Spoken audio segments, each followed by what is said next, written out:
is we've kind of seen what the recent shaking and moving of the ACC and the Florida State Clemson whole deal that kind of happened, I guess, early last week, late 2 weeks ago. This conference to me is still on life support in terms of the grand scheme of college football. And if you're looking into the 5 to 10 year future, I still believe that. I think that this conference, and Will, we talked about this when you look at the coaches, I think it's a lot of coaches that do pretty well with not a lot of resources. Like, I think that's a theme or an identity of the ACC. And we talked about that with some of the coaches. I mean, like, I know we're going to talk about this, and I think that this team's pretty high up on each tier ranking and tier list for us. Louisville's a great example of that. Like, Jeff Brom is a really, really good job of getting a lot out of a little. And I will say, he does actually have more than he's had. I think I've said it for 2 years. He won at Purdue, so it is what it is. But I think good. Sorry, I think as we sit here on March 12th, there's only maybe 5 or 6 programs that know who they are, right? And head coaches that know who they are and what their identity as a football coach is and what their program is. Out of 16 or 18 programs, it's a third, maybe a third of them know who they are. As a program, like not just as a team in 2025. Yeah, as no, I mean, I think there's, to your point, and to not just rehash it a different way, but I think there's a lot of teams that are wandering, like trying to find themselves, and you're going to see it like when we get to the middle tier of the, of the conference of, wow, what a comment. You're gonna see, like, when we get into the middle tier, I mean, there's very much an argument for some of these tier 3 teams to be in tier 5.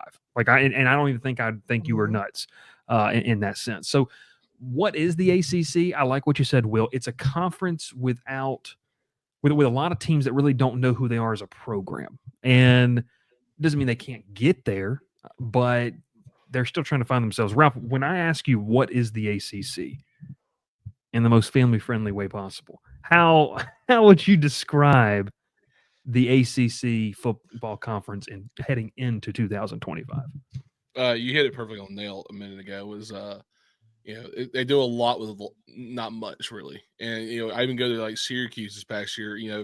They got a good quarterback with Kyle McCord, and they had a lot of just good players, no one really elite on either side of the ball. And they just kind of did a lot with it. McCord was really good for them this past year. And obviously he's off to the NFL, and you got to, you got to replace pieces now. And this is what the ACC really has been the last few years is, occasional good elite player on each team, and then they have to replace them immediately with 2 or 3 players to kind of replace that kind of that talent. And, and I go to Florida State, you go from 13-0 ACC champs to 2 wins, 3 wins? Yeah. 2 wins, 2-9? Yeah. 2-10. Yeah, 2-10. Yeah, you go, that drop off is, I don't think we see a drop off like that ever again, honestly, but what's Florida State doing this year? If they're able to piece everything back together, this conference kind of gets a little back in there. They need Florida State to be good. They need Clemson to be good, Louisville to be good, Georgia Tech to be good. Miami to be good. Like, those teams need to be carrying this conference year in, year out. And it really, it just hasn't been really, those teams that, 1 year they're all doing really well. Next year they all do terrible, or one does terrible and 2 are good. It's just, they can't find a rhythm, really. Yeah. I wanted to bring this up because you were kind of hinting at this. I wanted to get your thoughts on it. I believe it was, Reggie here, who says, I think that the ACC is in a worse spot than the Big 12. This is more of a maybe big topic conversation, but I think it's interesting because the Big 12 is just like this conference that just beats up on one another. I mean, Will, I was going back and watching our predictions, and you looked at the preseason rankings, and what was it? The last 2 teams predicted to win the conference were in the conference title game. Yeah, like it was completely inverse. And the teams, like I think I had Utah, or I had Oklahoma State. Somebody had Utah. Like, those teams were terrible. And so, no. Let's call us out where we need to be called out. I had UCF. Well, they weren't. Ralph had Texas Tech. Yeah. Hey, but they were there at the end. They were, and they're looking good in the portal. Shout out Joey McGuire, but I doubled down and said KJ Jefferson was going to be a Heisman finalist.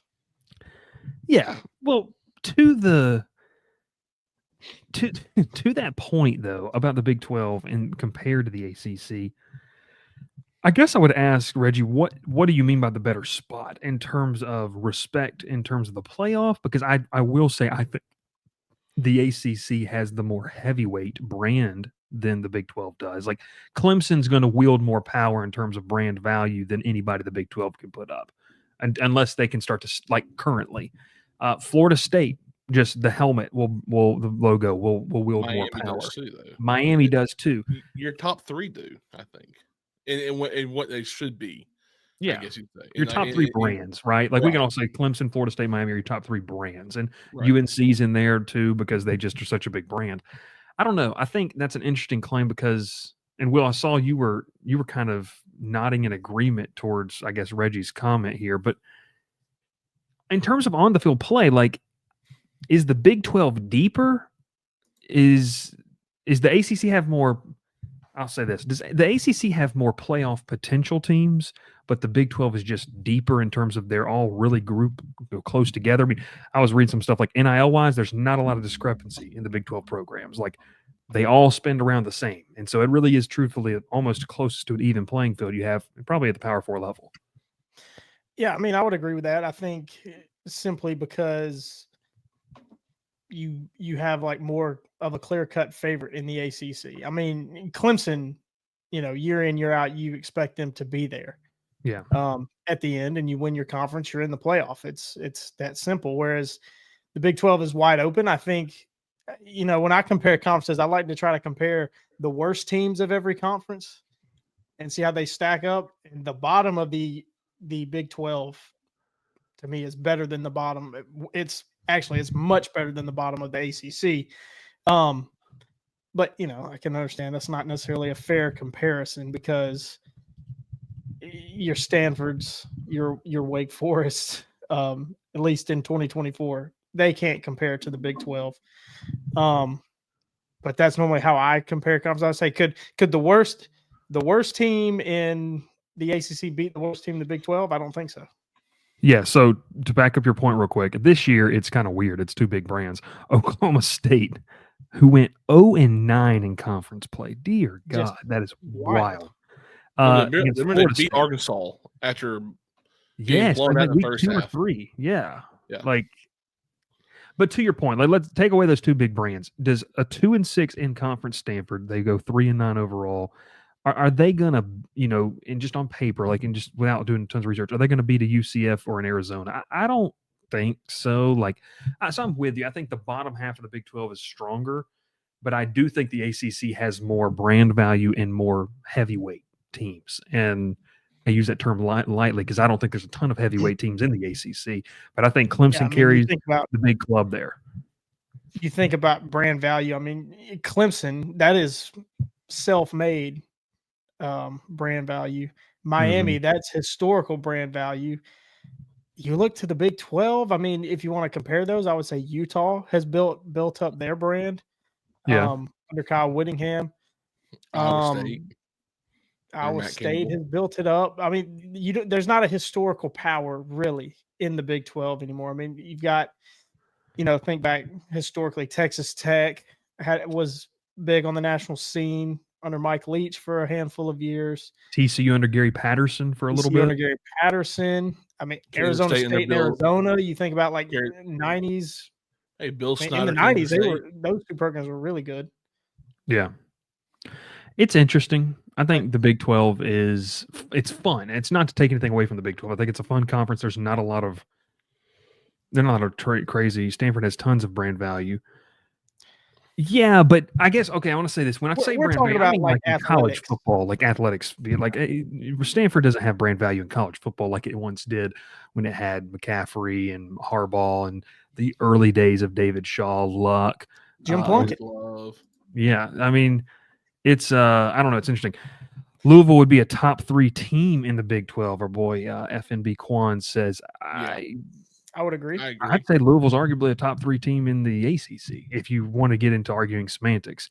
But I think it's interesting. Nico says, sure, but that's the same thing as Oklahoma State. I think Oklahoma State and Stanford are wildly different if you're comparing the two. Like, wildly. Oklahoma State had a bad year last year, but they're consistently a top 5 team in the Big 12. Quarterback. What is that? Yeah. Well, Will, would you like to speak to their quarterback? He left, but he still needs to get a job. Get a job. GM Andrew Luck bringing Stanford back. Yeah, he's the GM of the Stanford football team. That is a solid hire for them, by the way. That's crazy. That's awesome. It's no Toby Gerhart, but I think it'll do. Who do you want running, being the GM of your program, Andrew Luck or Toby Gerhart? I don't even think that's a discussion. Oh, it's not even close to one. Yeah. No, not even close to one. It's Andrew Luck all the way. But no, to that point, good question there, Reggie. I think it's interesting. So what is the ACC? Well, it's interesting. It's chaotic at times. And I think, and truthfully, not trolling, Will, because don't laugh. Will, you literally did sum it up. It is a team. Well, both of you guys did a great job. Will says it's pretty much a league where you have, well, Ralph said it's pretty much a league where you need some teams to be consistent. Like you need Miami to be a consistent 8 to 10 game winner over the course of like 6 years to really establish themselves as what they are.